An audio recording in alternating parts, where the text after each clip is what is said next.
بسم اللہ الرحمن الرحیم۔ السلام علیکم ورحمۃ اللہ وبرکاتہ۔ تو گائز ہم لوگ بات کر رہے تھے ذبح اسماعیل سے ذبح حسین علیہ السلام تک کا سفر۔ 9 محرم کی رات آتی ہے اور تمام اہل بیت رب کی عبادت میں، رب کی شکر گزاری میں، رب کی بارگاہ میں مناجات میں گزار دیتے ہیں۔ ساری رات عبادت میں گزرتی ہے۔ صبح کی نماز لشکر اہل بیت نے امام حسین کی امامت میں ادا کی اور یزیدی بدبخت لشکر نے بھی ابن سعد کے ساتھ نماز پڑھی۔ وہ نماز ہی کیا تھی، سراپا بدبختی تھی۔ نمازوں سے فارغ ہو کر لشکر صف آراء ہو گئے۔ یزیدی لشکر کو ابن سعد نے ترتیب دے دی، حملے کی تیاری کر دی۔ فیصلہ ہوا کہ پہلے تنہا جنگ ہوگی۔ اس عالم میں ایک شخص یزیدی لشکر کا ایک شہسوار مرجھایا کھڑا ہے۔ وہ ابن سعد سے پوچھتا ہے کہ اے ابن سعد، کیا تو نے واقعی حسین کو شہید کرنے کا ارادہ کر لیا ہے؟ وہ کہتا ہے ہاں، اس کے سوا ہمارے پاس کوئی اور چارہ نہیں۔ یہ سن کر گھوڑے پر سوار شخص کو لرزہ طاری ہو گیا۔ اس کے چہرے کا رنگ زرد ہو گیا، اس کی ہوائیاں اڑ گئی، رونگٹے کھڑے ہو گئے، جسم سے جان نکل گئی۔ اس کی کیفیت دیکھ کر ایک شخص کہتا ہے اس کا نام لے کر کہ تم تو کوفہ والوں میں سے سب سے زیادہ بہادر ہو، تمہاری بہادری کی تو مثالیں دی جاتی ہیں۔ میں نے آج تک تمہیں اس طرح مردہ نہیں دیکھا، تمہاری حالت اتنی کیوں خیر ہو گئی ہے؟ وہ شخص سر اٹھا کر جواب دیتا ہے، اے پوچھنے والے، آج حالت اس لیے غیر ہے کہ میرے ایک طرف امام حسین علیہ السلام کی طرف اشارہ کر کے کہا کہ جنت ہے، ایک طرف دوزخ ہے۔ مجھے آج اسی لمحے دونوں میں سے ایک کا انتخاب کرنا ہے۔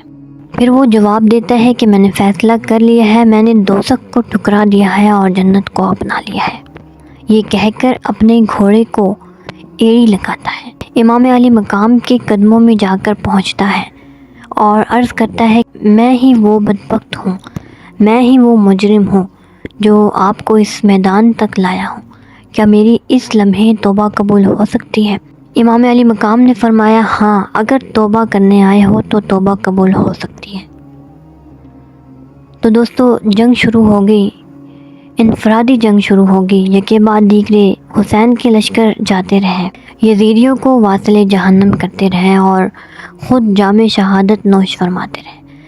جب یکے بعد دیگرے لشکر حسین کے سارے سپاہی شہید ہو گئے، اب خانوادہ رسول کی باری آ گئی۔ امام حسین نے مڑ کر اپنے نانا کے چمن کو دیکھا کہ اب کون جائے گا۔ خاندان اہل بیت کا چاند ماہ تمام کھڑا ہوا، جسے علی اکبر کہتے ہیں۔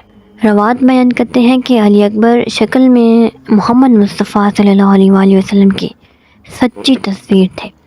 لوگ دیدار کے لیے حسن حسین کو دیکھنے آتے تھے اور حسین علیہ السلام حضور کے دیدار کے لیے بیٹے علی اکبر کو دیکھتے تھے۔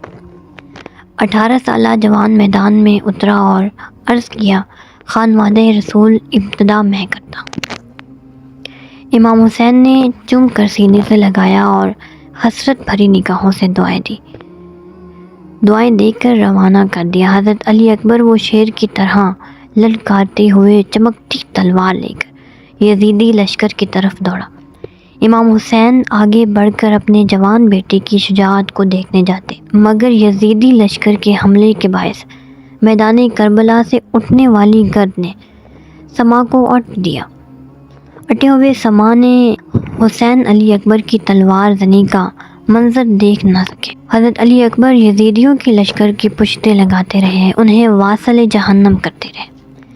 لڑتے لڑتے اس تپتی دوپہر میں علی اکبر کو پیاس لگ گئی۔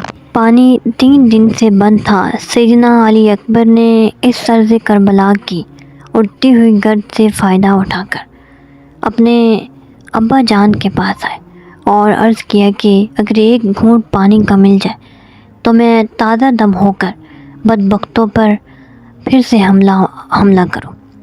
امام علی مقام نے فرمایا بیٹے علی اکبر، پانی کا گھونٹ تو میں تمہیں نہیں دے سکتا، پانی تو 3 دن سے بند ہے، میں تمہیں اپنی زبان چساتا ہوں۔ زبان چسائی اور حضرت علی اکبر نے پھر حوصلہ لیا، پلٹ کر پھر لشکر یزیدی پر حملہ آور ہوئے۔ دیر تک لڑتے رہے۔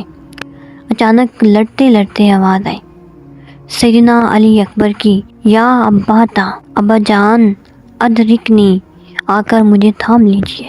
امام علی مقام سمجھ گئے علی اکبر زمین پر آ گیا ہے۔ دوڑ کر علی اکبر کی طرف بڑھے اور قریب ہو کر دیکھا تو وہ جوان حسن کا پیکر زمین پر ہے اور یزیدیوں کا نیزہ علی اکبر کے سینے میں پیوست ہے۔ آپ زمین پر بیٹھ گئے اور علی اکبر کو چوما، عرض کی، ابا جان اگر یہ نیزے کا پھل سینے سے نکال دیں تو میں اٹھ کر پھر حملہ کروں۔ امام علی مقام نے حضرت علی اکبر کو گود میں لے لیا۔ گود میں لے کر نیزے کا پھل کھینچا۔ پھل کھینچنے کی دیر تھی کہ علی اکبر کے سینے سے خون کا فوارہ رواں ہوا۔ ادھر خون کا فوارہ چلا، ادھر روح پرواز کر گئی اور امام علی مقام حضرت علی اکبر کی لاش مبارک کو تھام کر پلٹ کر خیموں کی طرف آگے۔ ابن عساکر بیان کرتے ہیں کہ جب امام حسین میدان کربلا میں آئے تھے 10 محرم کے دن آپ کی عمر مبارک 56 برس 5 ماہ 5 دن تھی، مگر سر انور اور ریش مبارک کا کوئی ایک بال بھی سفید نہیں تھا۔ علی اکبر کو لینے گئے تھے تو سارا سر اور داڑھی سیاہ تھی، مگر جب علی اکبر کی لاش خون کے فوارے کے ساتھ لے کر خیموں کی طرف بڑھے تو سکینہ کہہ رہی تھی حضرت زینب کو کہ پھوپھی جان بابا تو بوڑھے ہو گئے ہیں، کیونکہ ان کا سارا سر سفید ہو گیا تھا۔ شہزادیاں تک رہی تھی کہ حسین کیا ہو گیا ہے، گئے تو جوان تھے، علی اکبر کو لائے ہو تو بوڑھے ہو گئے ہو۔ اس غم نے باپ کو نڈھال کر دیا تھا۔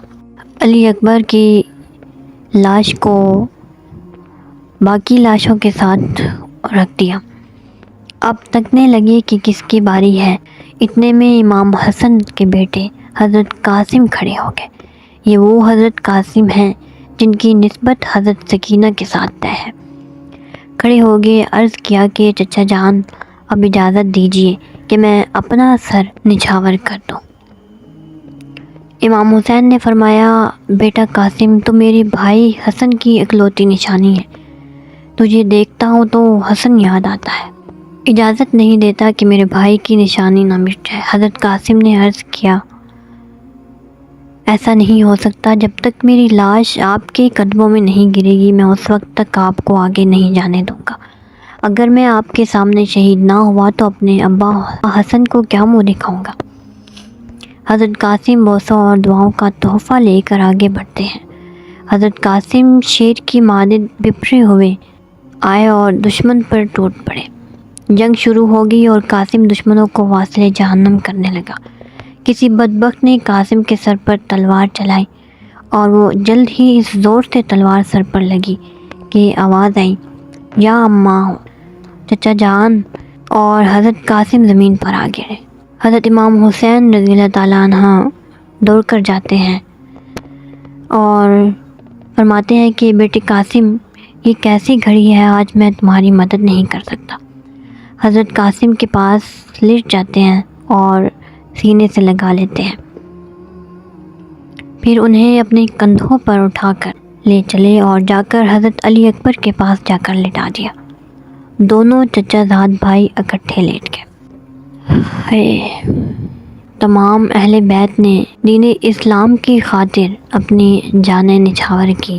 رب کریم ان کے واسطے ہم سب پہ اپنا کرم فرمائے، ہماری بخشش فرمائے اور ہمیں دین کا کامل علم عطا فرمائے اور اس پر عمل پیرا ہونے کی توفیق عطا فرمائے۔ محرم سیریز کے حوالے سے ابھی مزید کچھ ویڈیوز آئیں گی اور انشاءاللہ ہم اس پر اور بھی بات کریں گے ڈیٹیل سے۔ آئی ہوپ کہ آپ لوگوں کو ویڈیو پسند آئی ہوگی، اور جو نیو آئے ہیں چینل پر وہ چینل کو ضرور سبسکرائب کریں اور سپورٹ کرتے رہیں۔ اللہ حافظ۔